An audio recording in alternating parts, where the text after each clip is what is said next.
The urban-rural divide in this country is as stark as ever. Think about it, it's almost always the case. If you live in a big city, you're going to go blue by and large, and everything else is red. In fact, I cross-checked the numbers and found of the top 50 most populated cities in the United States, only 2 went for Trump. Just 2, Oklahoma City and Tulsa, Oklahoma. In fact, when I put this up on Twitter, the mayor of Oklahoma City reached out to me and even said that he thinks Oklahoma City was blue, but it was small portions of the outlying county that made it red. I took it a step further and found of the top 100 most populated cities, only 9 went for Trump. It's not hard to find glaring examples of this. Utah and Nebraska, for example, blue big cities in an island of conservative red rural counties.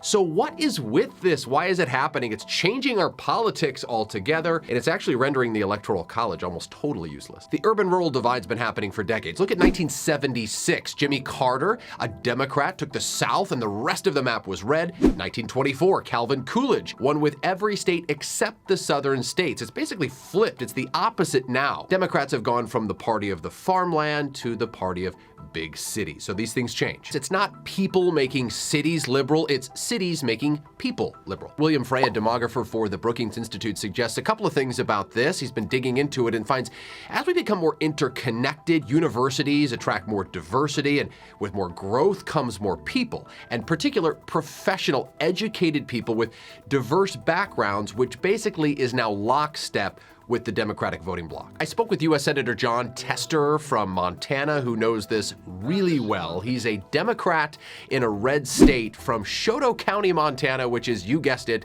solid red. He drills into this urban-rural divide in his new book. Tester puts a lot of the blame squarely on Democrats and says they're just not doing a good enough job of getting their word out to the rural folks. We may be Democrats, we may be Republicans, we may be independents, we may be libertarians, but we're all Americans first. Tester takes a very Montana approach to this. It's a cowboy state. It's all about finding common ground. Your handshake is your bond. I actually know Tester. I covered him in his first run for U.S. Senate. It's a simple way of thinking about it, but it's effective. Respect both sides and find common ground. We have far more in common than we have that divides us. And I think we need to keep that in mind moving forward. There's so much focus on division right now, and I don't think it's healthy.